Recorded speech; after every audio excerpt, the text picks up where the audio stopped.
अर्थव्यवस्था और विश्व की बड़ी अर्थव्यवस्थाएं 2008 के दौरान भयंकर मंदी से गुजरी। इस दौरान उनकी अर्थव्यवस्थाओं में उत्पादन और रोजगार की स्थिति काफ़ी नीचे आ गई। उनका जो उत्पादन का स्तर है वो काफ़ी कम हो गया। उसके बाद धीरे धीरे उसमें सुधार हुआ और अर्थव्यवस्थाओं में उत्पादन बढ़ने लगा और वो उत्पादन का स्तर अभी तक बढ़ ही रहा था कि फ़िलहाल में विश्वव्यापी कोरोना महामारी की वजह से पुनः अर्थव्यवस्थाओं में गिरावट का दौर शुरू हो गया है और संभवतः आर्थिक विकास की दर ऋणात्मक भी इस अवधि के दौरान प्राप्त होने की संभावनाएं विभिन्न आर्थिक संस्थाओं और अर्थशास्त्रियों द्वारा प्रकट की जा रही हैं। तो ये जो विषय है इसका अध्ययन भी हम समष्टि अर्थशास्त्र के अंतर्गत ही करते हैं। इसके अतिरिक्त भुगतान शेष और विदेशी विनिमय दरों के बारे में जो अध्ययन कार्य है, विश्व के अनेक राज्य और या देश आपस में वस्तु और सेवाओं का आयात निर्यात या व्यापार करते हैं और उनके भुगतान के लिए अंतर्राष्ट्रीय मुद्रा का इस्तेमाल किया जाता है और विभिन्न देशों के बीच व्यापार असंतुलनों के कारण भुगतान शेष की समस्याएं पैदा होती हैं। जैसा भारत के केस में हम देखें तो चीन के साथ हो चाहे से अमेरिका के साथ हो, वहाँ हमारे भुगतान संतुलन की दशाएं भिन्न भिन्न हैं। चीन के साथ हमारा आयात बहुत अधिक है जबकि हमारे निर्यात बहुत कम है। ऐसी स्थिति में हमारे विदेशी विनिमय चीन को उस भुगतान शेष के घाटे की आपूर्ति के लिए बार बार प्रस्तुत करना होता है या भुगतान करना होता है। तो इस तरीके की दशाओं का किन कारणों से ऐसी दशाएं उत्पन्न होती हैं कि हमें भुगतान शेष में घाटा प्राप्त होता है, किस प्रकार की अवस्थाओं में भुगतान शेष में अधिशेष प्राप्त होता है और भुगतान शेष के घाटे और अधिशेष से किसी राष्ट्र या किसी अर्थव्यवस्था पर आंतरिक और क्या बाह्य प्रभाव उसमें पड़ते हैं, अर्थात उस देश की मुद्रा की विनिमय दर पर किस प्रकार के प्रभाव पड़ते हैं, उस राष्ट्र या अर्थव्यवस्था के अंदर की कीमतों पर किस प्रकार के प्रभाव पड़ते हैं। इन सब बातों का अध्ययन हम समष्टि अर्थशास्त्र में करते हैं।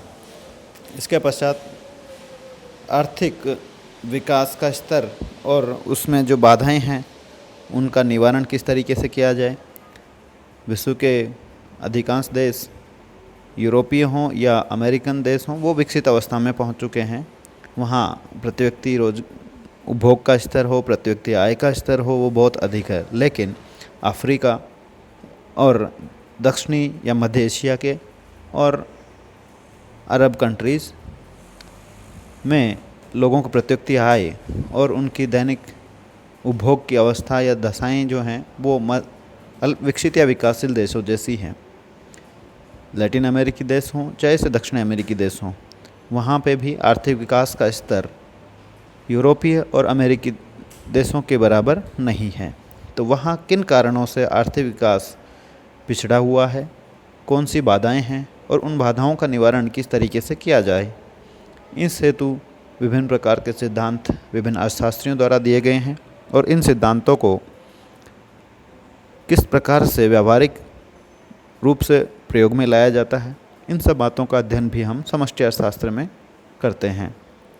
इसके पश्चात यदि हम बात करें तो अन्य कुछ बिंदु इसमें रह जाते हैं, वो हैं वितरण का समष्टि परक विश्लेषण, अर्थात किसी अर्थव्यवस्था में जो कुल उत्पादन होता है उसका श्रम के बीच और पूंजी के बीच किस प्रकार से मुख्यतः वितरण किया जाता है। तो ये सब समष्टि अर्थशास्त्र के अध्ययन क्षेत्र के बिंदु हैं और इन सब का विस्तृत विश्लेषण समष्टि अर्थशास्त्र में विभिन्न शाखाओं के माध्यम से किया जाता है। विकास का अध्ययन डेवलपमेंट इकोनॉमिक्स या विकास का अर्थशास्त्र में किया जाता है। अंतर्राष्ट्रीय व्यापार और भुगतान शेष का अध्ययन इंटरनेशनल इकोनॉमिक्स या अंतर्राष्ट्रीय अर्थशास्त्र में भी किया जाता है। और भुगतान शेष आर्थिक वितरण का सिद्धांत है वो समष्टि अर्थशास्त्र के अंतर्गत ही किया जाता है। इसके बाद हम बात करें कि समष्टि अर्थशास्त्र का अध्ययन पृथक रूप से क्यों किया जाए, क्या इसको व्यष्टि अर्थशास्त्र के रूप में नहीं किया पढ़ा जा सकता? और इसका अध्ययन करने का क्या कारण है? पृथक से समष्टि अर्थशास्त्र को अध्ययन करने का बहुत सारे इस तरीके के कारण हो सकते हैं।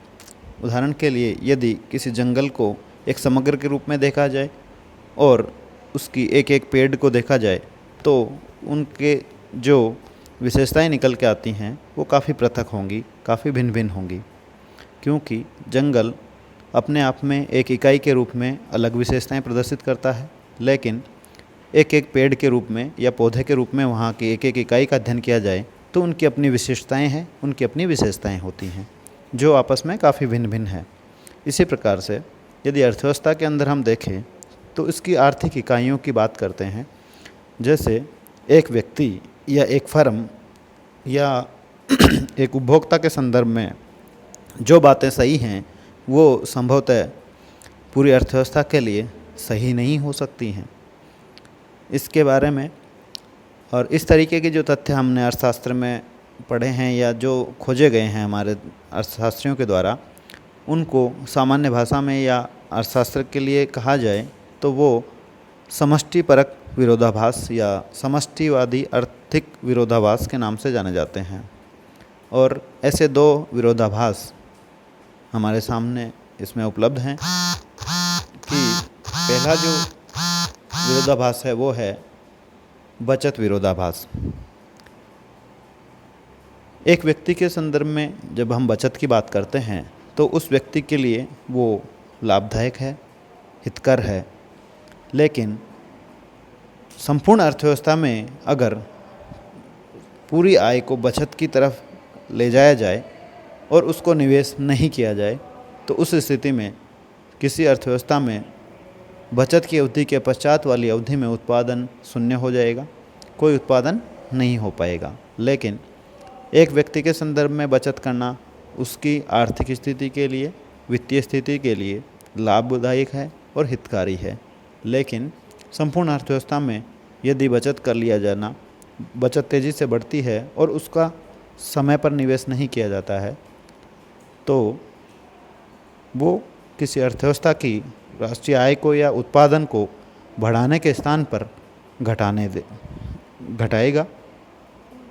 तो ये एक समष्टिमूलक विरोधाभास है। इसी तरीके से दूसरा मजदूरी और रोजगार स्तर का विरोधाभास है। प्रतिष्ठित अर्थशास्त्रियों ने व्यष्टि रूप में समष्टि के तत्वों का अध्ययन किया। उन्होंने माना कि यदि किसी उद्योग के अंदर बेरोजगारी है तो वहाँ मजदूरी की दरों में कमी कर दी जाए तो रोजगार की मांग बढ़ेगी। जैसा कि हम किसी वस्तु की मांग और की आपूर्ति के संदर्भ में देखते हैं कि किसी वस्तु की कीमत कम कर दी जाती है तो उसकी मांग बढ़ जाती है और उसकी कीमत बढ़ा दी जाती है तो मांग घट जाती है। ऐसा ही उन्होंने मज़दूरों के स्तर के अंदर भी या मज़दूर बाज़ार में भी लागू करने की कोशिश की और उन्होंने बताया कि यदि मज़दूरी की दर कम कर दी जाए तो मज़दूरों की मांग बढ़ेगी और पूर्ण रोजगार की स्थिति आ जाएगी।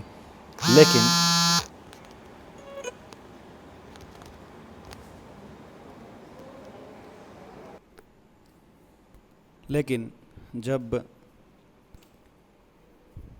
इस नीति को व्यावहारिक रूप से प्रयोग किया गया तो कुछ राष्ट्रों में इसके विपरीत परिणाम प्राप्त हुए और इस बात का विस्तृत विवेचन जेम कीन्स द्वारा भी दिया गया कि जब एक अर्थव्यवस्था को समग्र के रूप में देखा जाता है तो वहाँ मजदूरी में कमी करके रोजगार में वृद्धि करना संभव नहीं होता है। और इसका सीधा सा परिणाम हम एक सामान्य मॉडल में देख सकते हैं कि जब किसी उद्योग में मजदूरी की दर कम की जाती है तो उन उद्योगों में काम करने वाले कामगारों की आय भी कम होती है और उनकी आय में कमी का सीधा सा परिणाम होता है मांग में कमी के रूप में।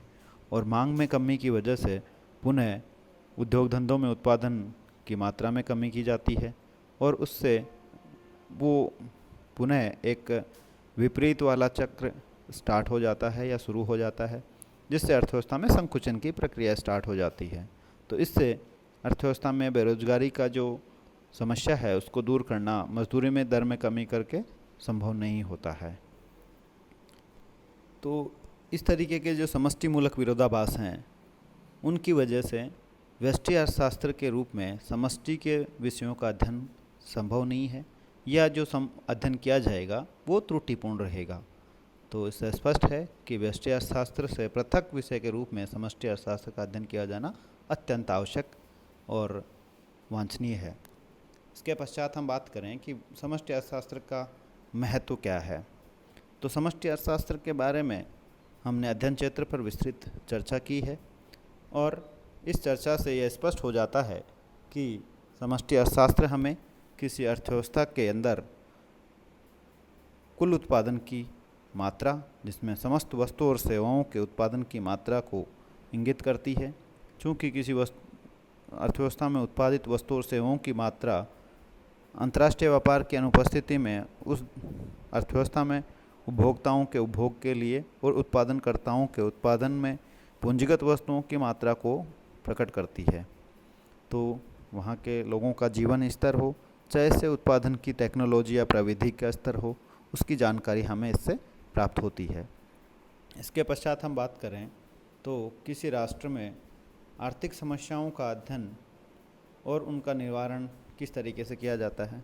किसी भी अर्थव्यवस्था के समक्ष किस वस्तु का उत्पादन किया जाना है, किस प्रकार से या किस टेक्नोलॉजी से किया जाना है, कितनी मात्रा में किया जाना है, उसका वितरण किस तरीके से किया जाएगा, किसी अर्थव्यवस्था संबंधित जो मुख्य समस्याएं हैं, इसके अतिरिक्त आर्थिक विकास क्यों नहीं हो पाए, गरीबी की समस्या है, बेरोजगारी की समस्या है, या आर्थिक विषमता या समानता की समस्या है, इन सब बिंदुओं के बारे में या इन सब समस्याओं के बारे में जो विस्तृत अध्ययन हम करते हैं वो समष्टि अर्थशास्त्र हमें उपलब्ध कराती है।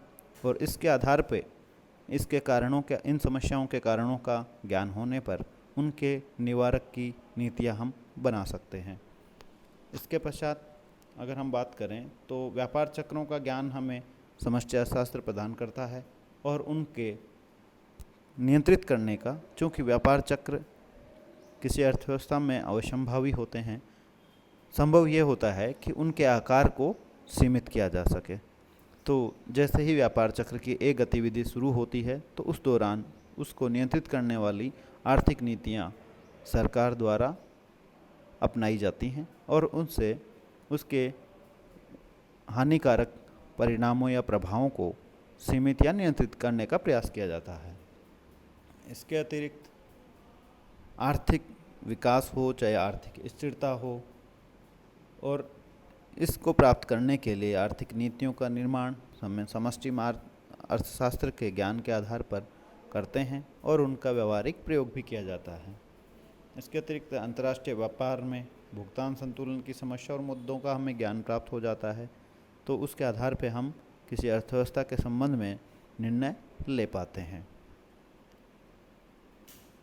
और इस तरीके से किसी अर्थव्यवस्था के अंदर उत्पादन, रोजगार, आर्थिक विकास, मुद्रास्फीति, कीमत स्थिरता और आर्थिक विषमता, गरीबी, बेरोजगारी जैसे महत्वपूर्ण तत्वों के बारे में विस्तृत ज्ञान प्राप्त करते हैं, और उनके आवश्यक समस्याओं के निवारण हेतु या अर्थव्यवस्था को आर्थिक विकास की तीव्र गति प्रदान करने के लिए, लोगों के जीवन स्तर को ऊंचा उठाने के लिए, और देश में आर्थिक के साथ तकनीकी विकास को गति देने के लिए आवश्यक नीतियों का निर्माण करना संभव हो पाता है।